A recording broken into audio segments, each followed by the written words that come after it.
Hi, I'm Mimi Gonzalez, and you are watching Out at the Center. Let's do it.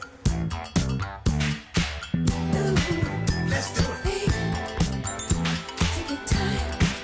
Let's do it, baby. Let's do it. Let's do it. Let's do it. Do it right. Come on, baby. Let's do it. Let's do it. Jonathan Ned Katz, Amber Hollibaugh, Thomas Glave, and the Center's Terry Boggis sat down for a panel on Coming Out at 70 to discuss issues of growing old and LGBT senior visibility. I would call people that were my age and say, you know, I'm now doing aging work and I'd love to have you come and speak on a panel, and they'd say, you know, it's not my issue. You know, I think to myself, really, could have fooled me.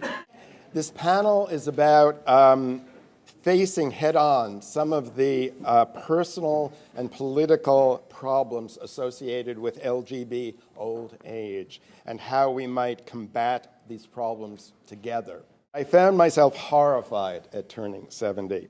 I suddenly saw myself through the eyes of younger people around me, saw myself as shabby, graying, lumpy, not particularly stylish, and worse, potentially predatory. I immediately began to self-police, to monitor my own mannerisms and interactions to make sure that I didn't do anything that might be interpreted as an unwelcome, inappropriate come-on. Old age, the one time when Black people actually attain respectability, when we are perceived as finally being sexless and of little possible harm to anyone except ourselves. Aging isn't something that happens when you're 65.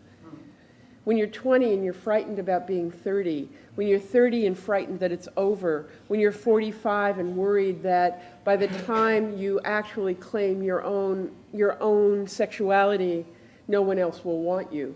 My realizing that at age 70, I'm not as often perceived as a sexual object by other gay men, and I can't so easily engage other gay men sexually, is profoundly unsettling. I did not have older femmes to come to and say, when the negligee doesn't look the same, what do I wear? What do I do? How low do I keep the lights?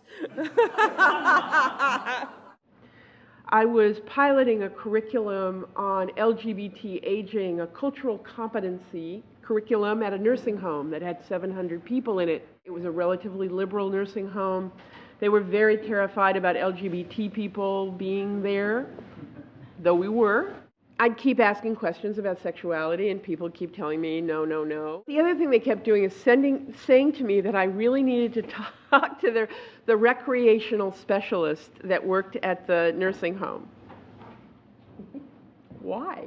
Well, you just should. She said, that's because I'm going to tell you what I've done that is not acceptable in this nursing home, but I've done it anyway, and nobody's stopping me. There are 700 people here. Many of them want to remain sexually active. They want to be in a sexual culture. So I have set up a sex night in the nursing home. I take the rec room. Everybody comes, then the door gets shut. We have dancers. We have sex shows. We have videos. We have porn magazines. We share with each other. We talk about sex. We talk about desire. Some of the people there then partner with each other, though that's not a public thing, but we have an active sex culture because what I realized was that people wanted to be engaged in desire regardless of whether they were physically partnering with anybody or not. And I said, you are a hero. You are a hero. Where is the broader consideration for old folks in our movement? The movement as a whole is constructed for the young. Although I readily acknowledge this movement's sidelining, fetishizing, and general disregard for youth and young activists, we can also be guilty of overcorrecting that with a message to old people to get out of the road. How profoundly frightened all of us were in not just simply confronting our own aging, but confronting a movement which we had helped create and which we knew we were likely to be invited to leave. Talking to younger people, younger activists about why I do aging work is to say to them, I'm trying to create a movement, I'm trying to ask you to engage in creating a movement you will be welcome in. Because if you don't do the work of aging right now, you, like I now find, will have created a movement that will not welcome you when you're an older person. I also thought that many more people, myself included, would have long learned by now, learned at least from the AIDS epidemic, that this thing we call life really is phenomenal, supreme, and that we should consider ourselves lucky if we make it through life to become old queers. And that's all for this excerpt from Out at the Center. If you want to see the full show, check it out on our website at gaycenter.org/out. Until next time, I'm Mimi Gonzalez.